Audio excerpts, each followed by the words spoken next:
College football is right around the corner. Very exciting time. This man is a friend of the show, and he always brings a smile to my face. It's the Greg Cody effect. He has the Greg Cody effect on me. Every time I see him, I smile. Mikey A., same for you, though. Every time you see him, you smile, right? Two things happen when I see Bear, and that is, one, I smile, and two, I get a pen so I can write some stuff down. Those are the two things that happen when I see the Bear. We did okay on our 10 minutes. We did fantastic, Bear. And by we, I mean you. Thank you. Appreciate that. Wait, how did we do? I forgot about that. Bear we did. I can find it somewhere. I know this is always great radio right here. Thumbing back through my notes for my 10 bets of Christmas or whatever it was. Where the hell is it? Here's what I would tell you. You going through your old bets probably is the best radio we could possibly do. Yeah, I know the one thing that really got me down was I had that Liverpool Premier League Carabao Cup double at like 4 plus 450, and that killed me when they lost to Newcastle. But we had the Sixers to miss the playoffs at a nice number. We had Jeremiah Smith to score a touchdown in the college football playoff game that worked out. Yeah, we had some good stuff. He only remembers the winners. I mean. No, I said the loser. Liverpool. If I'm nothing else, I'm honest, loyal, and authentic. We will get to college football. We will get to Mikey's pen and piece of paper to write down over-unders and who's going to win the Heisman Trophy. We will get to all of that in a second. At this current moment, at the time we are recording this, how many bets do you have down right now, Bear? Oh, jeez. Way too many. Way too many. It's funny because I was actually going through before, and like I was scrolling through, like I discovered like on March 5th, I made a bet on Bobby Witt Jr. to lead the major league in doubles at 9-1. And he's that right now with however 6 weeks left, he leads the major league in doubles by 2 over Bubba Shit. So I could really use that to hit the account. But yeah, I got a lot. I got a bunch of overs, a bunch of unders, some couple of awards. No straight national championship. I haven't been able to figure that out yet, but yeah, I got a lot in there. And unfortunately, I had when I was going through my bet log, I saw a brutal beat from this past weekend that made me. I thought I was over it a couple of days later, but I'm still not. JJ Spawn. The JJ Spawn story, a story that I am already privy to. And it's really, I mean, I love having Bear on, but this is the reason I wanted to have Chris Fallica on this time, because I wanted him to share this story. Only the Bear has a story about JJ Spawn. I think it was the St. Jude FedEx Classic. Yes. It was, right? Yes. So round 1 is Thursday. And am I allowed to give specific sports books here? I don't want to offend one or the other. You could say whatever you'd like. Go ahead. Okay, can I say the green one? Am I allowed to say the green one? Or am I allowed to say the blue one? Like I could say the green one? You could say the green one for now, yes. So at DraftKings, and they're great about this. Like every round of a golf tournament, they'll give you like this mystery boost up to a $250 bet. So Friday morning, I'm getting set to leave go down to Jersey for a wedding, and I'm just sitting and scrolling through. I'm looking at the prices, and I get a 18% boost, which would 18 holes, 18%. And I see the leaderboard, and I'm looking for I always like to use these boosts on like big numbers. Like I'm not going to use an 18% boost on like a plus 110. So I see the leader, I think it was Ash K. Batia, got off to a great start. And I'm like, he's not going to win. He'll come back. And I start looking at the market with I see Fleetwood's up there. I see Scheffler's up there. I'm like, I wonder let me take a look at the odds to win without Scheffler and Fleetwood. And they included Justin Thomas in there as well. So like there were a couple other guys in there. So basically it was like, let me take a look at this. Really, you're only trying to beat Scheffler and Fleetwood. And I'm going down. I'm like, let me look at a guy who's like maybe shot like 68, 69, -3, -4 in the first round. Because odds are they'll pick it up throughout the year. and I'm stumbling through, and I see JJ Spawn 40-1 to be winner without Scheffler and Fleetwood and Justin Thomas, and I think Xander was on there too. I'm like, you know what? I'll use the boost on this little put my 250 on JJ Spawn, get that up to 47-1 for a nice 12K. So I'm at the wedding. I see Friday. He may have played well on Friday, right? He's in this. Saturday, he plays even better. And now he's like in the mix come Sunday morning. And it's like Justin Fleetwood, Scheffler, Justin Rose, and Spawn. Like, it's like all I got to do is beat Justin Rose, who's however many years old and hasn't won on tour in forever. Like, I just need to beat Justin Rose to catch this for 12 grand. And it wasn't like I could like hedge it and like say I can bet Justin Rose to win because maybe he wasn't going to beat Fleetwood or Scheffler himself. So go to the back nine. Rose goes in the water, bogey. So I'm up 2 shots going to 15T. And Justin Rose just goes birdie, 14, 15, 16, 17, nearly wins it in regular. And I can't even fault Spawn. Spawn played great. So now I'm in a freaking playoff. It's me. It's my $12,000 JJ Spawn potential win against Justin Rose. So I'm like, all right, at least now I can lay a price on Justin Rose to at least get a little bit back, which I did. You had a hedge, right? But yeah. I just had a hedge a little bit, at least so I could walk away with something. But Rose just made every putt imaginable. And JJ Spawn played great, but Rose decided to give me the old keister shot there and put a foot right up my tuchus. Wait, so are you at the wedding? Like, how was it? I was home. I was home by this time. We left Sunday morning just to beat Jersey Shore's traffic. Still took us 5.5 hours to get home.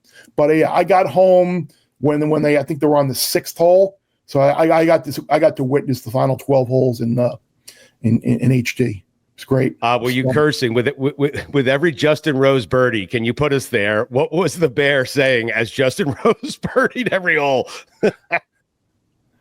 I don't want to say those words on an esteemed national podcast like this, but I can assure you there were the F word was mentioned more than once.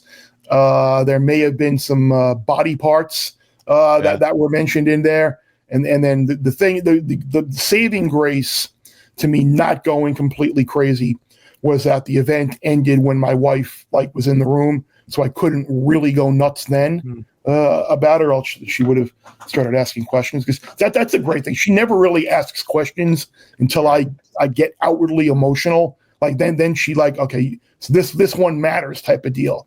But It was comical. I was when he hit his second shot in the water, right? And I thought he was going to double bogey, and I was going to have like a 3-shot edge. I basically yelled, "F you, Rose." MF. Oh, you were talking shit to Rose. Huh? Oh yeah, absolutely. I was so pissed. Like you're JJ Spawn. I mean. Yeah, exactly right. I'm U.S. Open champion. I know you're a U.S. Open champion too, but I won this year's U.S. Open championship. Damn it. Sorry, hon. I was watching Titanic. F you, Rose. She was asleep. It was great. How often do you hide all your bets from your wife? I mean, what's going on? I don't hide them all. Right. I don't hide them all. It hasn't necessarily been a great year, so I've hid quite more than. But she's great. She has like a don't ask, don't tell. Like she doesn't want to know unless it's like I have something like big on the line. Like a couple of years ago, I had a parlay that ended with like the Chiefs winning the Super Bowl, and like you put it in like things that she can relate it to, like. If the Chiefs win, we're going to go on a nice cruise in the Mediterranean, or if this game wins, those wall treatments that you want, the window treatments that you wanted, those will be taken. So it's like the scale between like window treatments to vacation to like jewelry, like you got to put it in like tangible type terms for her to understand the investment level. And you have to follow through. Yes. Oh no, we did. We did. Oh yeah. No, I wish I was downstairs. I could show you the beautiful window treatments that we have, and we took a wonderful seaborne cruise in the Eastern Mediterranean. Started at Haifa, in Israel and went to Greek islands. Islands are on Turkish coast, and then ended up in Istanbul. It was awesome. And yes, we got some Turkish carpets as well. So that was another Nice. that's another level of the tangible reward for winning a bet.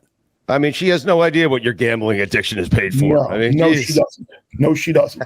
Nor do we really want her to. So when you make that bet on JJ, all you're looking for in that spot, well, you're looking for two things. One, you need him to be in the mix on Sunday, which he was. And then it gets down to mano y mano. You got all the other shit out of there, and it's just him and Justin Rose. And you can't ask for a better situation than that. That's what pissed me off the most was he finished ahead of Fleetwood and Scheffler and couldn't finish ahead of Rose. Right. That's like the ultimate kick in the you-know-what. Like the handicap is great. The handicap is right. The bet was great. Everything you did was great. And then like one little British guy comes and screws it up. Yeah. Listen, you did everything right, and you still lost the game. I mean, what, you know? It happens. It happens, Bear. Yeah. Yeah. Listen, what do you make? College football is right around the corner. I'm excited. Texas, Ohio State. It's a great way to open up the season. It's a great opening weekend. I'm interested here, since you're part of the Fox pregame show, what you make of the Barstool partnership, which I happen to think is great. I think it's great for Fox. I think it's great for media. It's a win for Stugotz.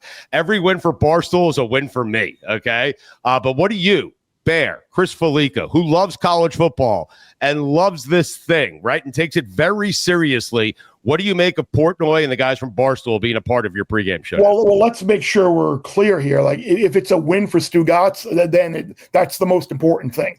That's all I really care about throughout the college football season, is making sure that my impact on the sport can somehow result in you being profiting off of it. That's the most important thing. But no, I think it's great. I appreciate that. That's why you're a good friend, and I love you. That's all. Absolutely.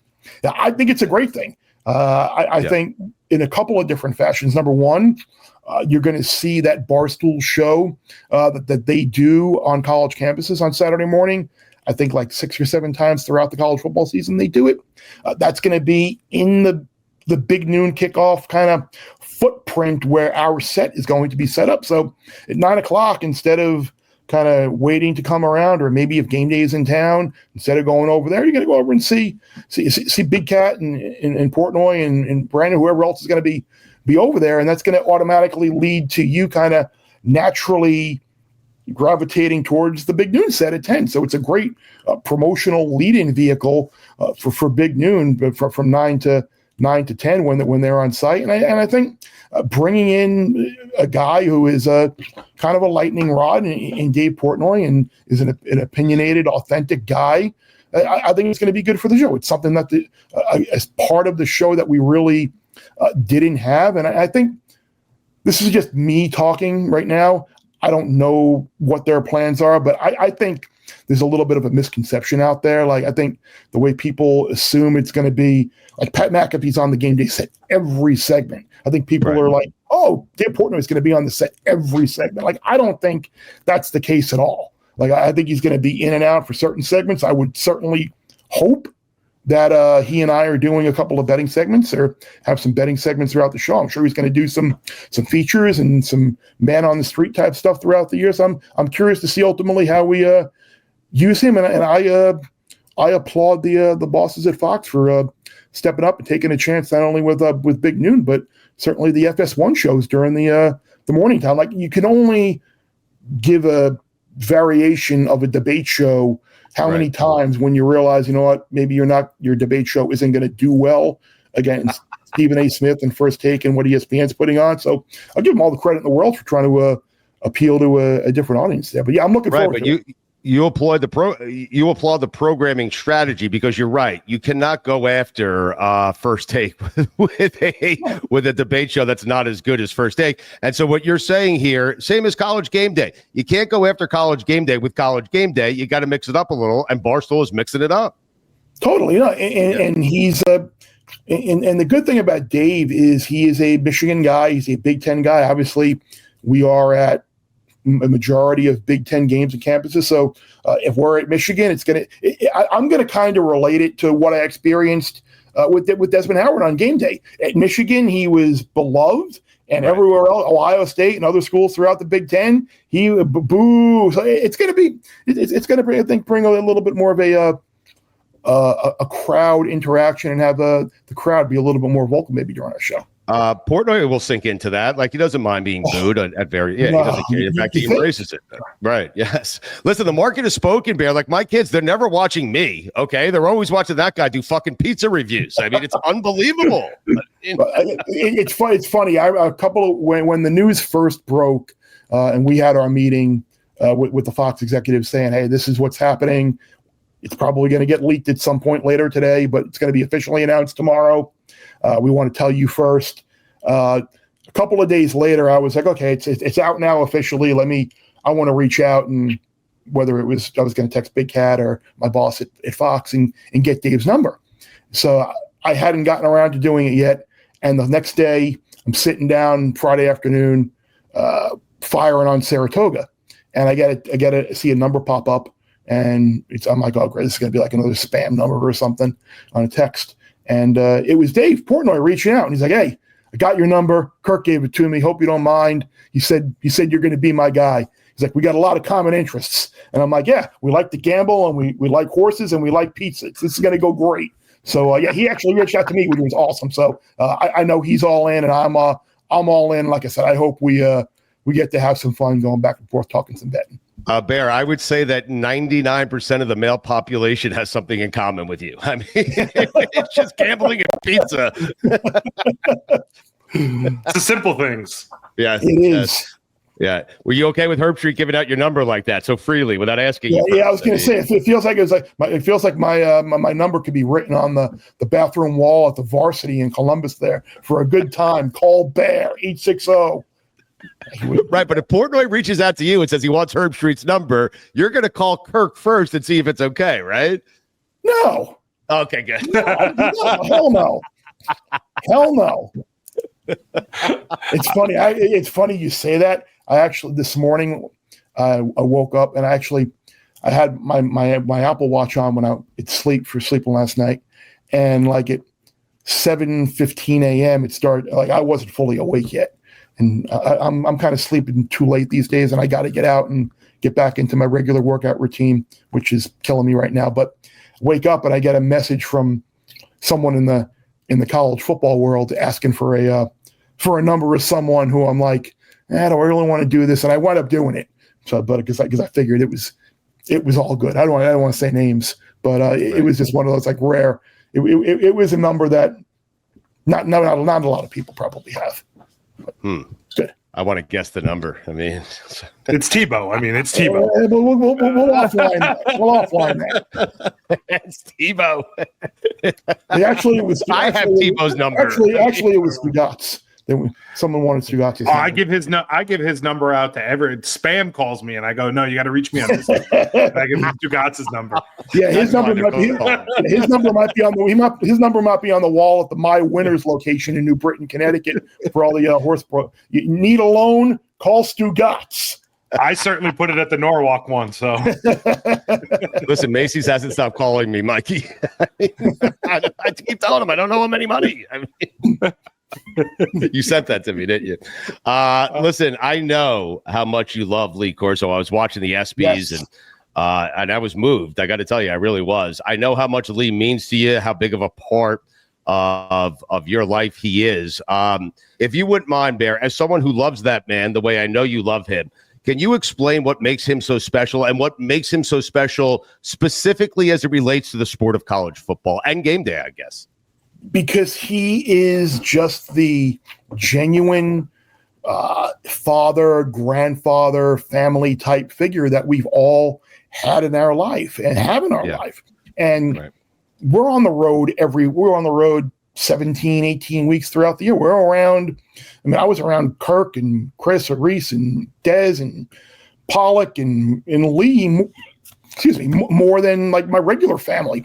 So like they really become your family, and just the admiration that I have for Lee when he came back from his stroke, and just kind of everybody who kind of put their arms around him and gave him that like virtual hug, and like we have your back, to see the interaction he had with Kirk. But Lee is someone that always kind of has little life lessons, little phrases that he's always willing to help you out with. Like there was one time, I mean, I don't even remember what year it was. I mean, I wasn't making the type of money that I am now, and I was trying to book a flight on Delta, and he's walking by, and like I was like just kind of talking out loud. I wasn't talking to him, and I'm like, darn, I don't have enough miles for that. And like he comes back, he's like, you need miles for a flight?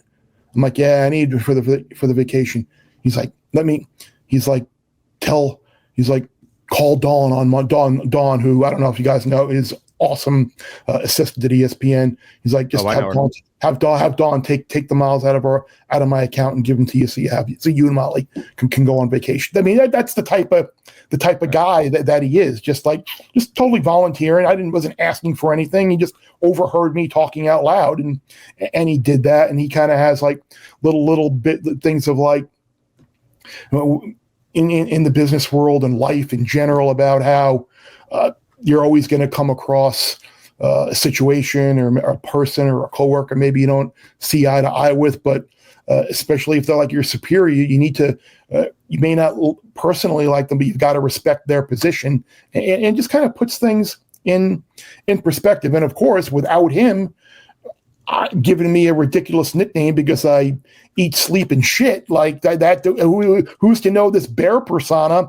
Like, right. Is that like the impetus of like, oh, this guy knows sports betting. He's loud. He moves his hands around. He knows college football stats. He knows soccer. He knows all this like savant, but without a catchy little nickname and a funny little backstory that Lee Corso gave me because I was having lunch with Kirk on a table full of food one morning. Like, does that take off? So I owe a lot to that guy, and it was great. I actually sat down at ESPN a couple of weeks back for like 2.5 hours for the pieces and documentary that they're airing and all of the goodbye stuff. So I was happy to be able to do that.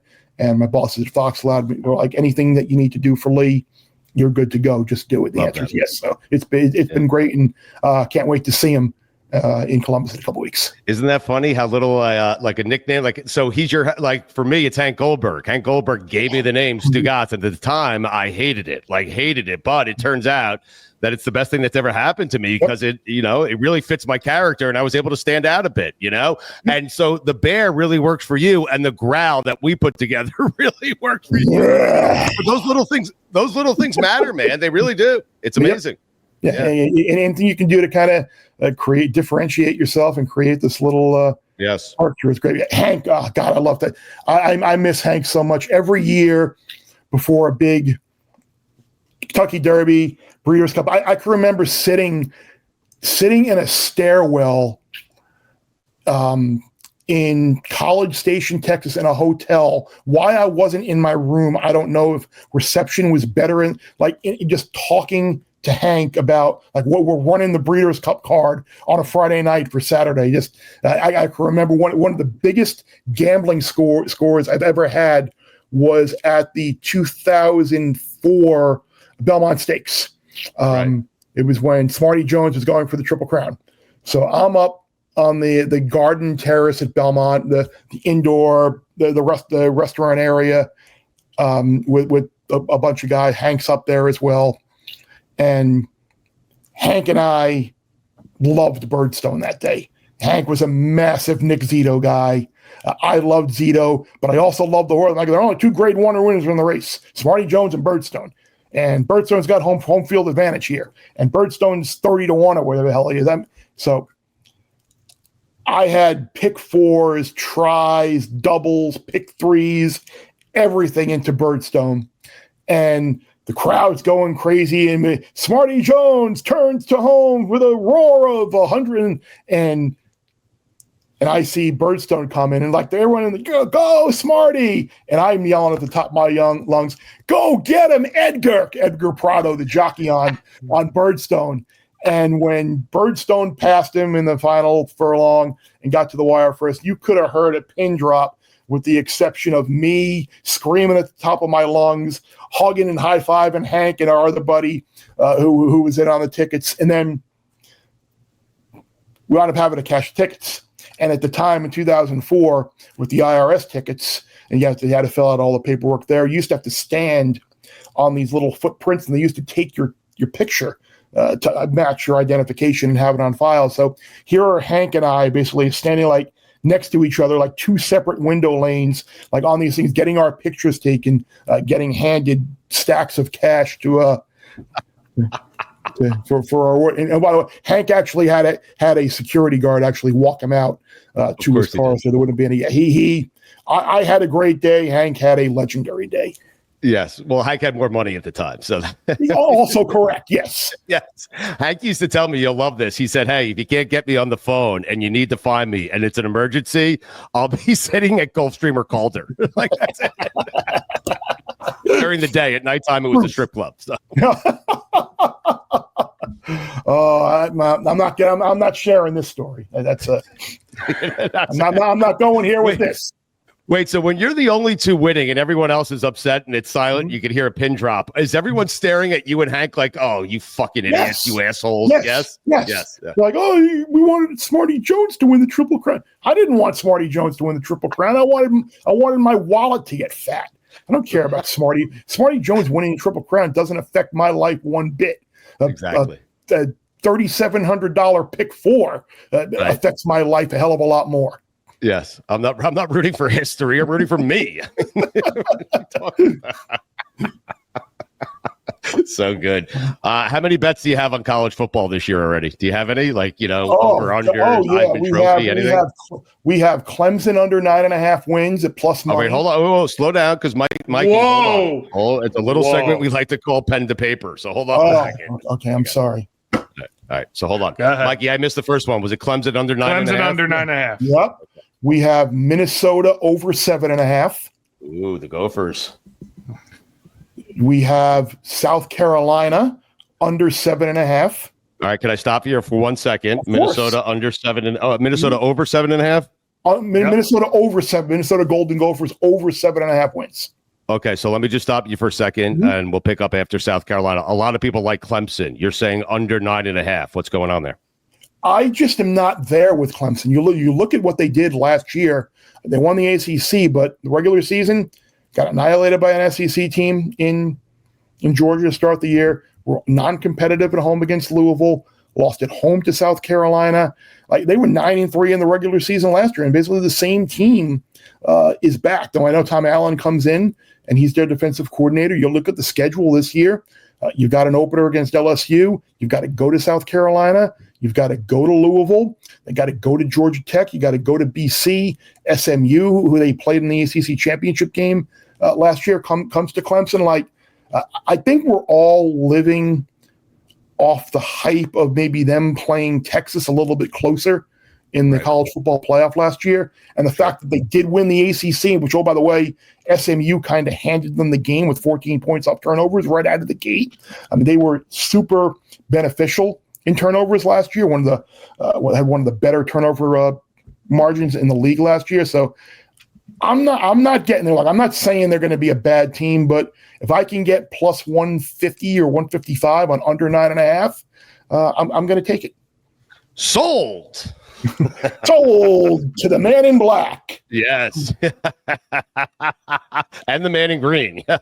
All right. So we left off at South Carolina. You're going under there, Gamecock? Yes. Illinois under 8.5. And I had to lay a bit of juice here. I had to lay like minus 160 to get the extra win on Illinois. You can go Illinois under 7.5 as well. But I don't mind paying the extra price to go under and get an extra game. That way at 8-4 I win instead of 8-4 I lose. I bet he has so many he has to think about. I bet Oregon over 10.5. Okay. I am a believer in Oregon. I think people are judging Dante Moore basically off of one game or one season as a true freshman at UCLA. I think they have one game against Penn State, which is potentially losable. They lose there. There's a really good chance they're going to win out. So I did that. I have Auburn over 7.5. Right. I think Auburn is a team last year that had bad quarterback play and bad luck and couldn't finish some games. I think that turns around this year. I bet. I am so glued to this right now. I can't even. I'm betting them as he's telling me. I mean, I bet Texas Tech under 8.5. They're a trendy team in the Big 12. However, you look at their road games. They're all against the better teams in the league. There's a chance that they could lose potentially most of them, and they went 6-1 in one-score games. I bet Carson Beck to win the Heisman. Wow. What were the odds on that? I bet him. I got 33-1. And that number has come down quite a bit now because I've kind of gone on shows that are less with less exposure than this, and the price has come down. So once it gets out there on this show, which gets even more exposure, it's going to come down even more. But I think he's around 18 or 19-1 now. Maybe there's some 20s, but people are forgetting how good he was in 2023. And you're around the program down there. I'm around the program. We all have the same friends who are tight with everybody there.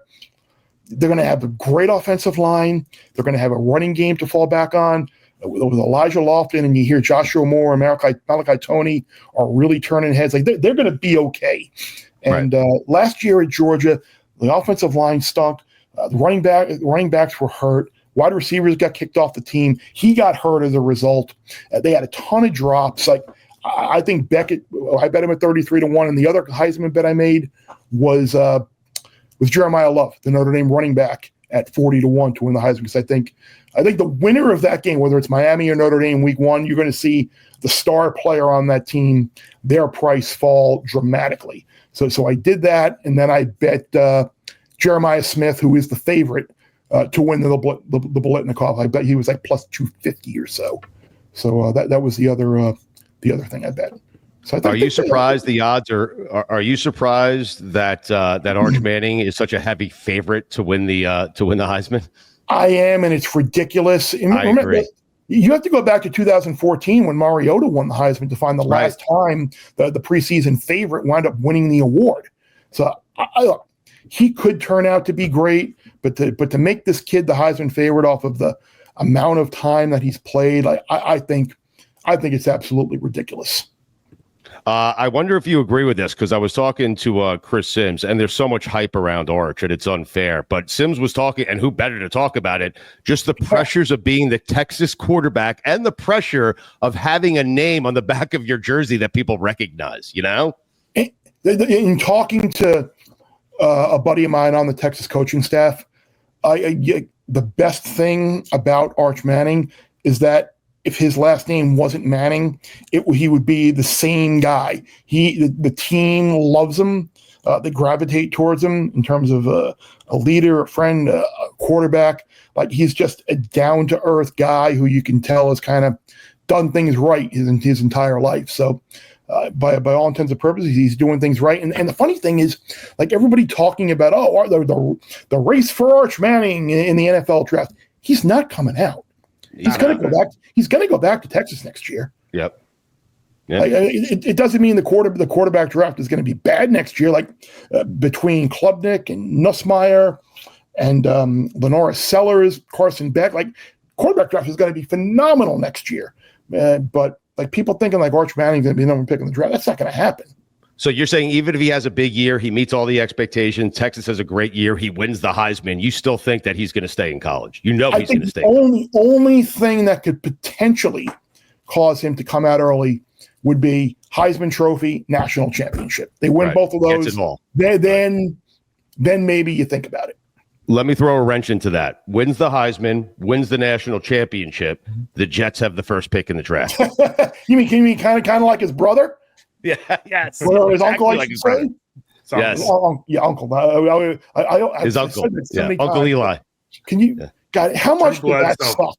We lived through the Rich Kotite era, and then in 1997 draft, like we're gonna get him. We're gonna get Peyton, and I'm coming back to Tennessee. Yeah, Bear, we have Drew Bledsoe to blame for that, right? Because Peyton called Drew Bledsoe and said, what's it like to play quarterback for Bill Parcells? And at the end of the conversation, Peyton Manning said, I'm coming back to Tennessee. I mean, Arch can call any quarterback in Jets history and ask him that same question. Exactly. Yeah. Glenn Foley, what's it like to play quarterback at the Meadowlands? They can ask Tom Tupa, who was a punter. Ray Lucas.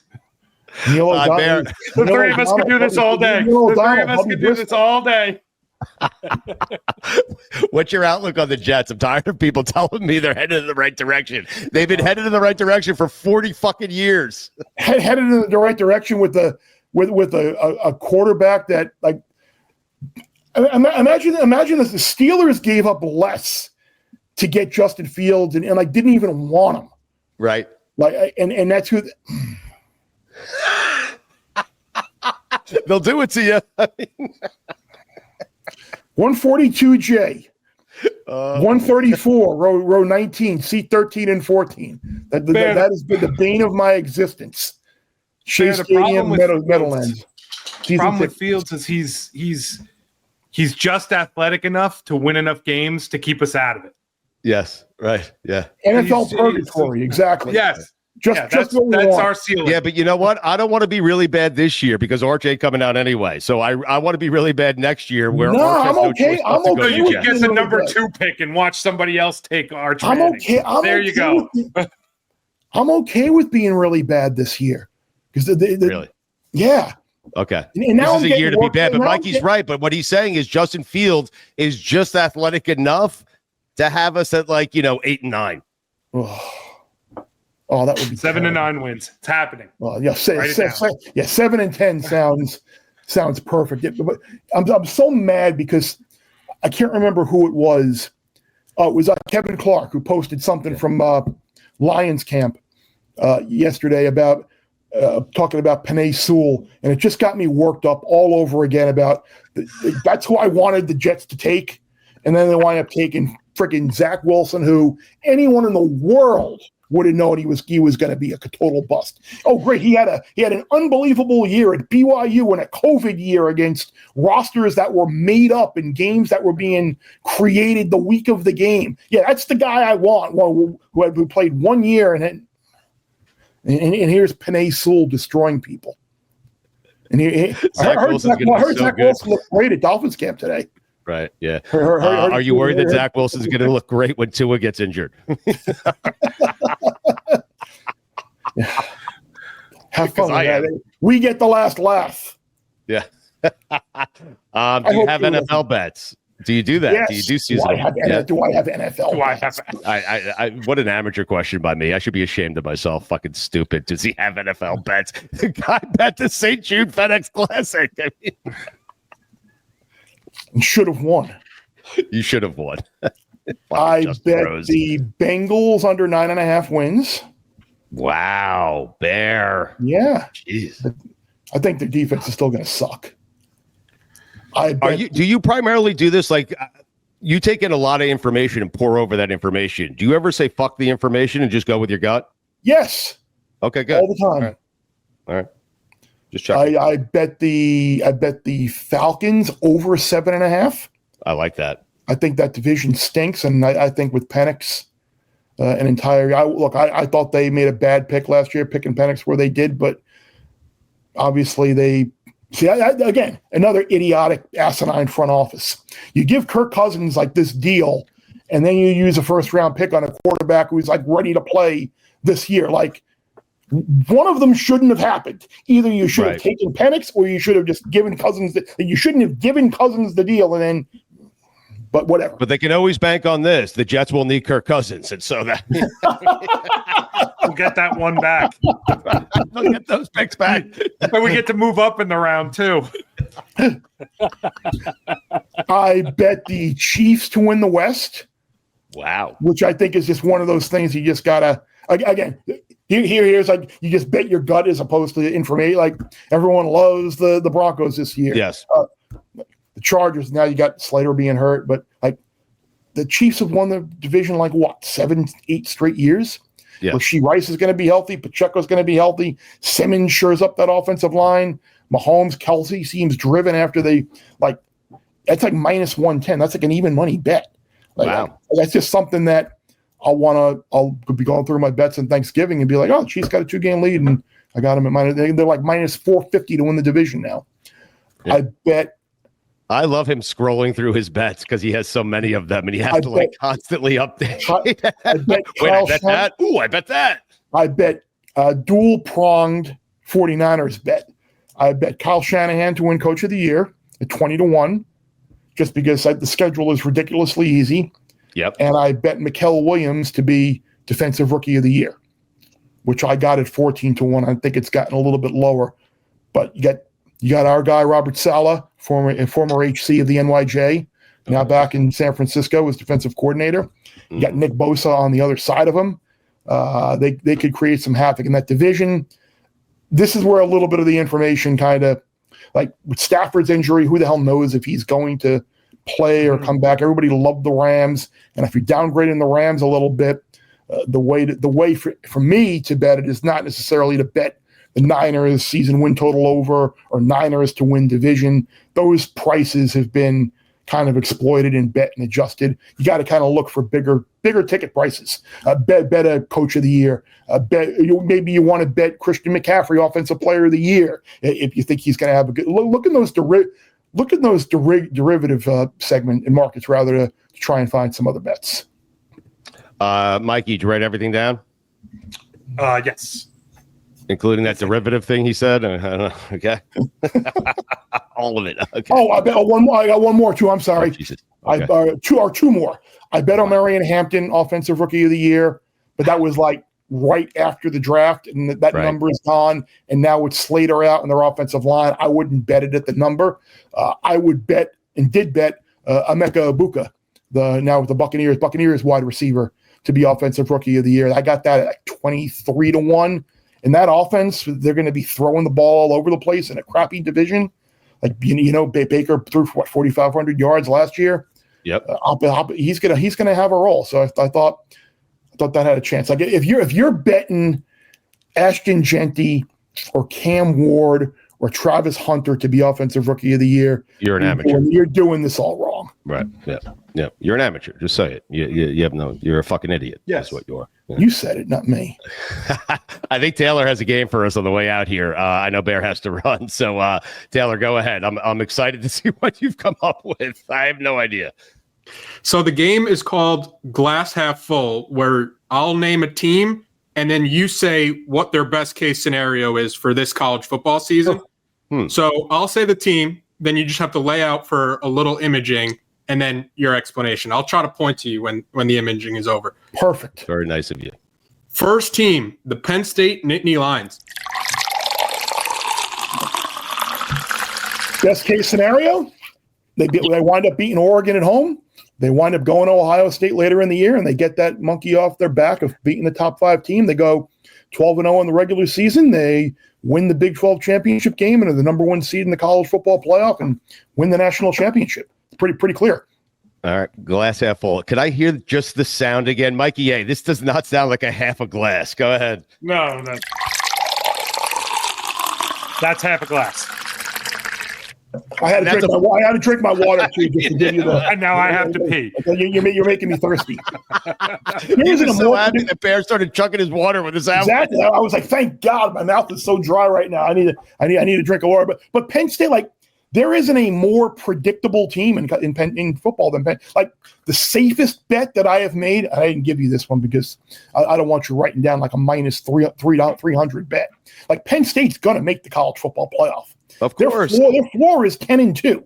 Like, yes. The only 2 games they can lose are Oregon and Ohio State, and I don't think they're going to lose both. So no, it's why I hate the expanded college football playoff, because James Franklin can now walk around and be like, yeah, I made the playoffs. We are.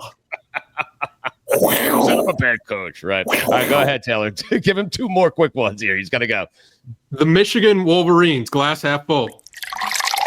Jesus Christ.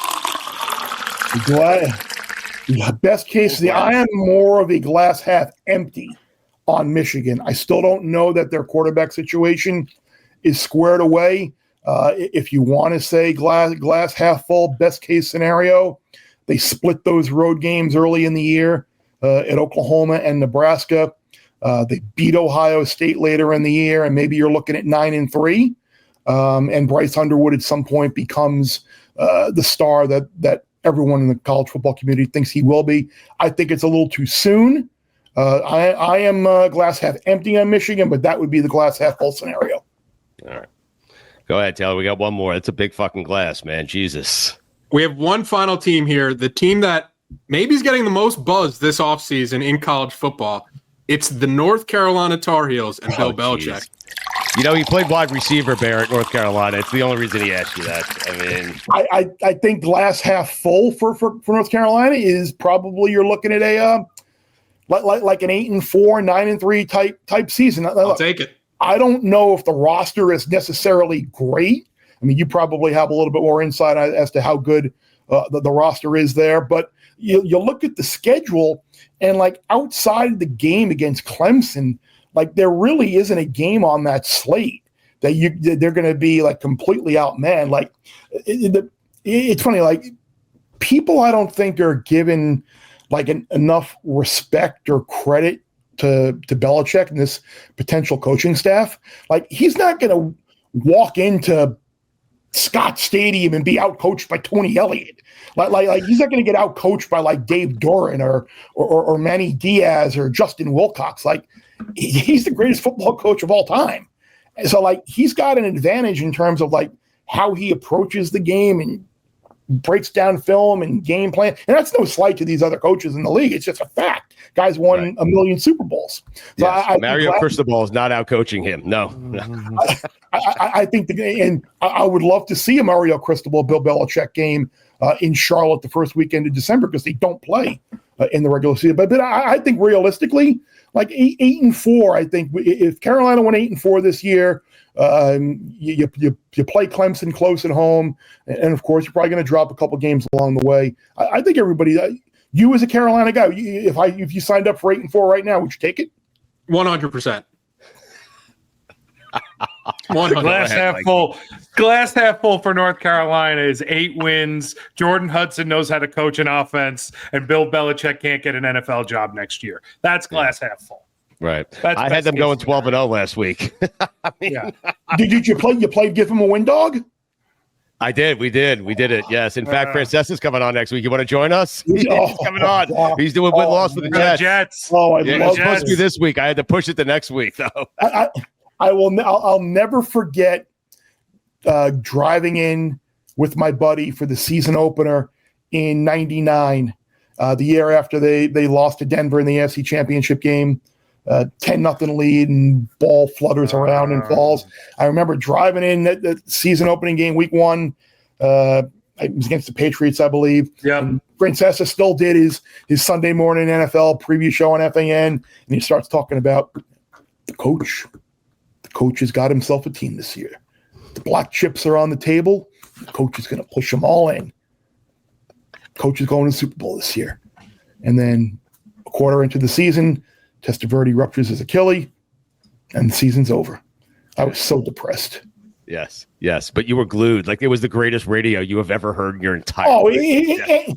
I still, to this day, will pull up old Mike and the Mad Dog episodes on YouTube. Same. Like the Mad Dog Pac-Man Jones rant with the orange sweatshirt, and there's a guy out there who imitates it and does it like word for word, and he's got an orange sweatshirt. That is great.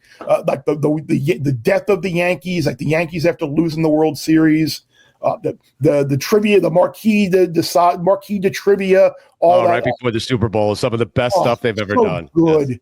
Yes. It's so good. That's the state of my life right now. Pulling out old WFAN video clips. Entertainment. JJ Spawn breaking your fucking heart, man. Oh, what a fuck. And hiding your gambling problem from your wife.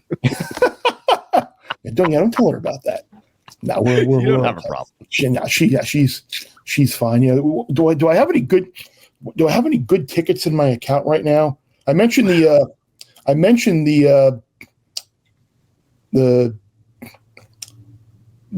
Bobby Witt one. You know what? I do have a couple of good ones in here. I got the Yankees to miss the playoffs at like plus 1280. So I got that, which is good.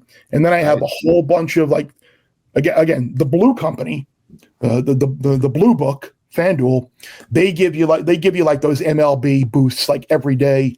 And like early on in the year when the prices were still okay, like I knew the Rockies sucked, like absolutely suck, like worst team in the league. And they would have like worst record in the league. And every day they let $200, 25% boost, 30% boost. Worst record in the league, Rockies plus 150 boosted up to 190. So I got a whole lot of Rockies at plus money, worst record in the league for the. JJ Spawn, you're a bastard. No. But I have your J. No, but I noticed underneath the J. I just noticed it because you sent me a screenshot of the JJ Spawn bet. Is your rookie of the year bet? Mm-hmm. Who was the guy you said? What's his name? Ibuka.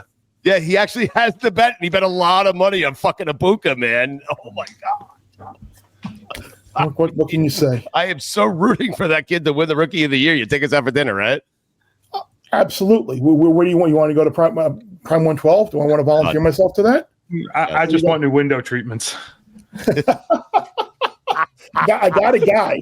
I got a guy in West Hartford, Connecticut for you for window treatments.